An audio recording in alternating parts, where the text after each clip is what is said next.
কলা গাছের বাকল এগুলা দিয়ে বাইতে বাইতে তুমি পোশাক পরিয়ে থাকো।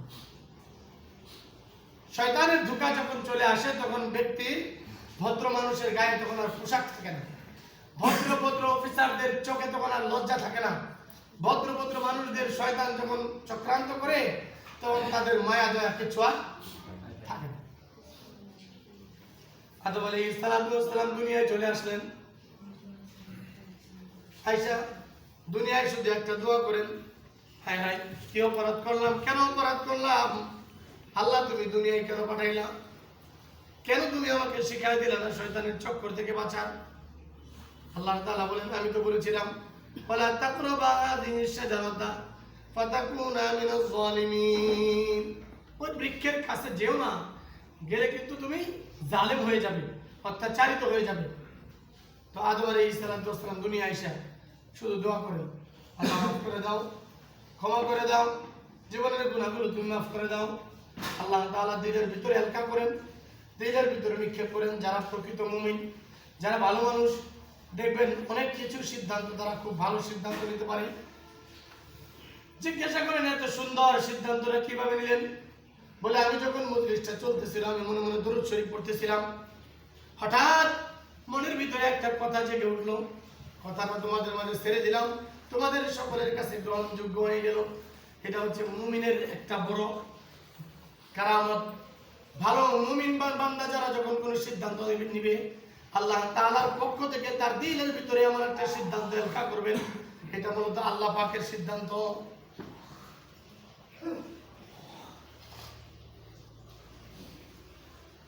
আদম আলাইহিস সালাম দোয়া করেন, আল্লাহ তুমি মাফ করে দাও, ক্ষমা করে দাও। হঠাৎ একদিন আদম আলাইহিস সালামের দিলের ভিতরে এলকা হয়ে গেল। আদম আলাইহিস সালাম দোয়াটা করলেন, দোয়াটা আল্লাহ তাআলার কাছে বড় পছন্দনীয় হয়ে গেল। আল্লাহ তাআলা বলেন বন্ধু তোমার উম্মতকে আমি বড় ভালোবাসি, তোমার উম্মতকে আমি বড় মায়া করি। লো আযিবান্নাহু আযাবান শাদীদান আও লা আযবাহান্নাহু আও লা ইয়াতিয়ান্নি বিখাইরি সুলতানিন মুবিন। বন্ধু হে, আপনি দুনিয়া থেকে চলে আসার পরেও আপনার উম্মতের জিম্মাদার যেহেতু আমি হয়ে যাব, আপনার উম্মতকে এই দোয়াটা শিখাই দিই। দোয়াটা সবাই শিখবেন ইনশাআল্লাহ। দোয়াটা অনেক দামি।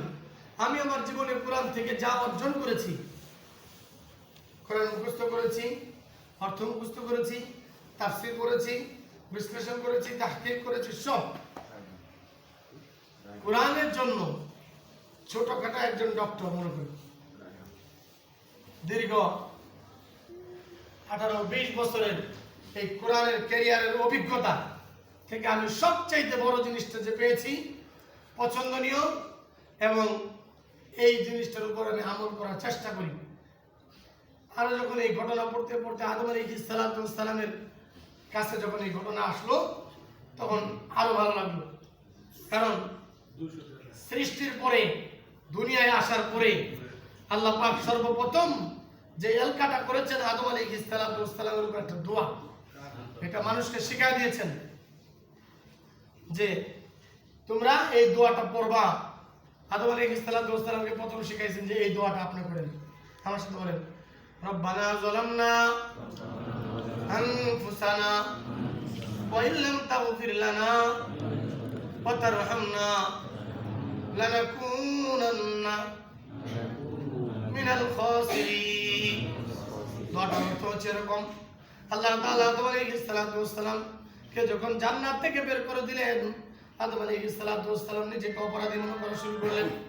হাই গাই, আল্লাহ পাকের সৃষ্টির পরে সর্বপ্রথম যে আদেশটা করেছিল, আমাকে বলেছিল আমি যেন ওই বৃক্ষের কাছে না যাই। কি করলাম, কেন গেলাম? আল্লাহ তাআলা আমি ভুল করে ফেলেছি, অন্যায় করে ফেলেছি, অপরাধ করে ফেলেছি। এরপরে আল্লাহ তাআলা আদম আলাইহিস সালামের অন্তরের ভিতরে এই দোয়াটা এলকা করে দিলেন, রব্বানা যালামনা আনফুসানা, রব্বানা হে আমার প্রতিপালক, হে আমাদের প্রতিপালক, হে আমাদের সৃষ্টিকর্তা, হে আমাদের রিজিক দাতা, সম্মান দাতা, ইজ্জত দাতা। রব্বানা যালামনা, আমি জুলুম করে ফেলেছি আমার উপর, আমার নিজের উপর, নিজের নফসের উপর জুলুম করে ফেলেছি। আনফুসানা, আমার দিলের উপর, আমার ব্যক্তির উপর, আমার নফসের উপর আমি জুলুম করে ফেলেছি।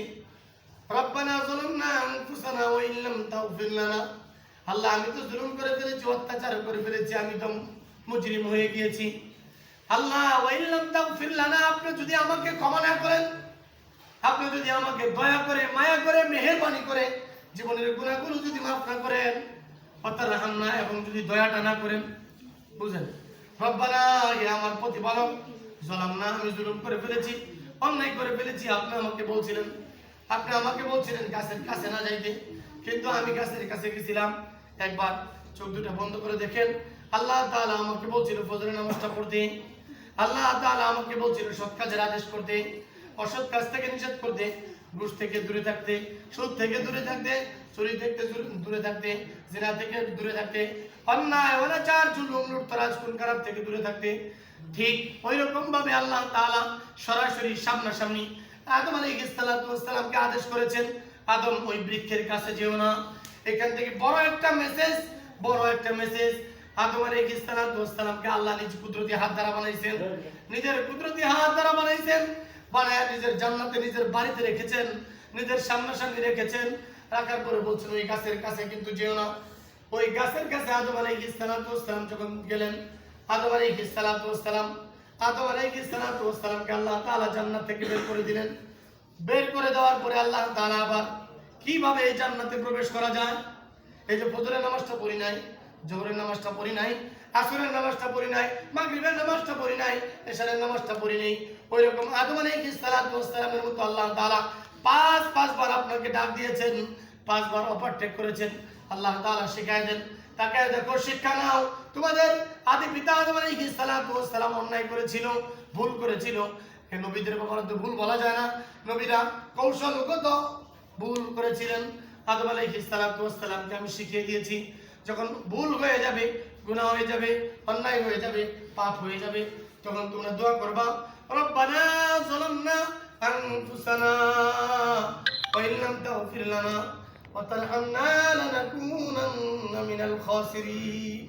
রব্বানা, হে আমার প্রতিপালক, যালামনা, ফজরের নামাজের সময় ঘুমিয়ে গিয়েছিলাম, ওঠার ইচ্ছা ছিল, উঠতে পারি নাই, শয়তানের চক্রান্তে পড়ে আমি উঠতে পারি নাই। আল্লাহ, জীবনের 30 বছর, 40 বছর, 50 বছর চলে গেছে, আমার নামাজের ব্যাপারে কোনো প্রক্ষেপ ছিল না, আমাকে কেউ দাওয়াত ভালো করে দেয় নাই। আল্লাহ তাআলা, ভুল করে ফেলেছি, অন্যায় করে ফেলেছি, অপরাধ করে ফেলেছি। আল্লাহ, আমি আমার অপরাধটা স্বীকার করছি। ওয়া তারহামনা ওয়া ইল্লাম তাগফির লানা, যদি আপনি আমাদেরকে মাফ না করেন, ওয়া তারহামনা, দয়া করে মাফ যদি না করেন, লানাকুনান্না মিনাল খাসিরিন, তাহলে কিন্তু অবশ্যই আমরা ক্ষতিগ্রস্তের কাতারবদ্ধ হয়ে যাব। আদম আলাইহিস সালাম দোয়াটা একদিন 2 দিন নয়, 1 বছর 2 বছর